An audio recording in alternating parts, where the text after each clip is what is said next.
Hello, everyone, and welcome to Almost Fluent. I'm Kayla.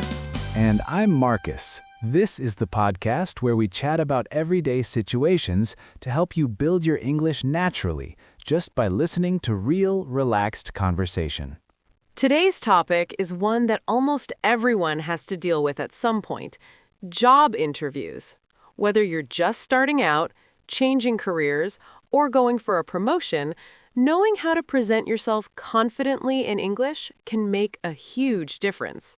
And this one is very much Kayla's territory. I want to be upfront about that immediately.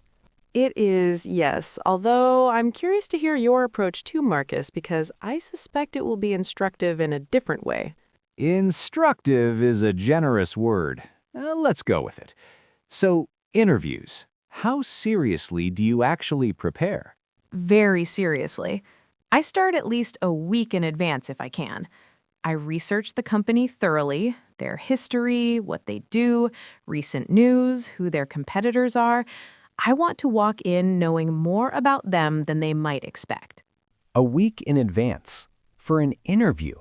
You want to seem genuinely interested in the role, not just in having a job. Interviewers can tell the difference. Do you do any research at all? I look at the website the night before, sometimes on the morning of, on the bus. On the bus. In my defense, I have a decent memory. I could absorb information quickly.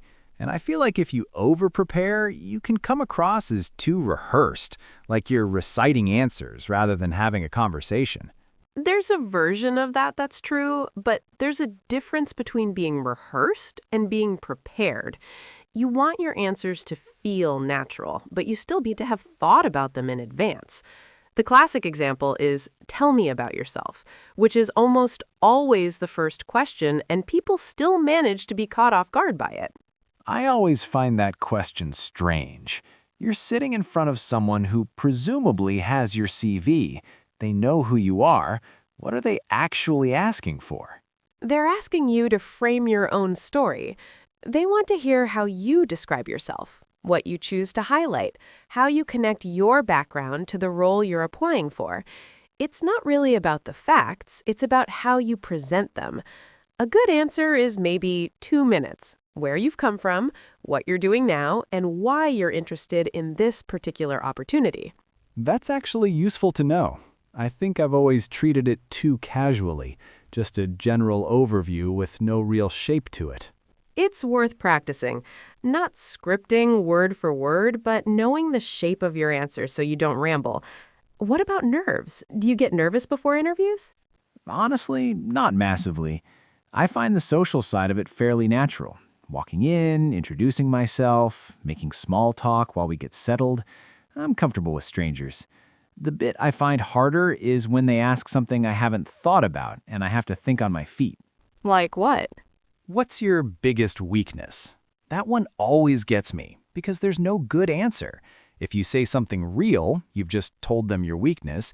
If you say something fake, like, "I work too hard," they know you're not being genuine. It's one of the most over-analyzed interview questions, and honestly, most experienced interviewers are moving away from it. But if it does come up, the best approach is to name a genuine weakness and then immediately talk about what you're doing to address it. It shows self-awareness and a willingness to improve, which is what they're actually looking for. So something like, "I sometimes take on too much at once, but I've been working on prioritizing tasks better and using a proper to-do list." Exactly. Real, but with a positive follow-through. What about strengths? Is that one easier? Much easier. I know what I'm good at. Social situations, thinking quickly, working well with people. I don't find it hard to talk about that. Do you?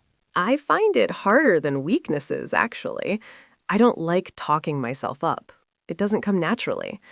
I tend to frame strengths in terms of outcomes.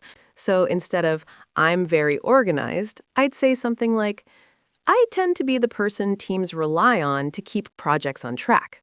I've managed deadlines across 3 departments simultaneously in my last role."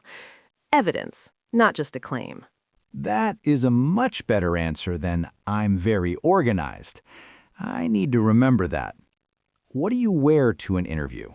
I have this sorted well in advance. The outfit is decided at least 2 days before, tried on, pressed, ready to go. I dress one level above what I think the office dress code is. If it's smart casual, I wear business formal. If it's formal, I wear my best suit. I ironed a shirt the morning of my last interview and slightly burned it. Just the collar. You couldn't really tell. You ironed a shirt the morning of. I'd been meaning to do it the night before. It was fine. The interview went well. Of course it did. How do you handle the questions at the end when they ask, "Do you have any questions for us?" I always have questions. I think it looks bad if you don't, like you're not actually that interested. I usually ask about the team, what a typical day looks like, what success in the role looks like after 6 months. Those are all genuinely good questions. The one I'd add is asking about growth. Something like, what does progression look like from this role? It shows you're thinking long-term, not just looking for any job that'll have you. What about salary? Do you ask about that in the interview? Depends on the stage. In a first interview, I usually wait for them to raise it or save it for a second conversation. If they ask what you're looking for, it's fine to give a range, but do your research first so you know what the role typically pays. Going in blind and naming a number that's way off in either direction doesn't help anyone. I once said a number that was apparently well below what they were offering, and they looked slightly alarmed. I think they thought I didn't value myself. That's exactly the situation you want to avoid. A quick search before the interview, even just looking at similar roles on job boards, gives you a reasonable ballpark. Then you can say something like, based on my research and experience, I'm looking for somewhere in the range of X to Y, but I'm open to discussion. Open to discussion is a good phrase. Keeps it flexible. What about following up after? Do you send a thank you? Always. A short email within 24 hours. Thank them for their time. Briefly reiterate your interest in the role. Maybe reference one specific thing from the conversation so it doesn't sound like a template. It takes 5 minutes, and most candidates don't bother, so it genuinely stands out. I have never done that once in my life. I know, and yet somehow you keep getting jobs. I'm very likable in person. What about when the call comes, whether it's a yes or a no? How do you handle that?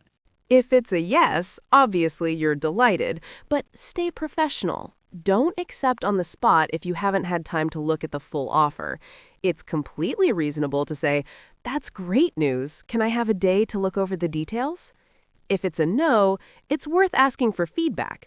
Most people don't, but a lot of interviewers will give you genuinely useful notes if you ask politely. I've never asked for feedback after a rejection either. This episode is making me realize I've been doing everything wrong and just getting lucky. You've been doing some things right. You're naturally confident, you ask good questions, you build rapport quickly. Those things matter a lot. You've just been leaving some easy points on the table. Specifically, the ironing. Thank you so much for listening to Almost Fluent today, everyone. Job interviews are one of those situations where the right English can genuinely make the difference.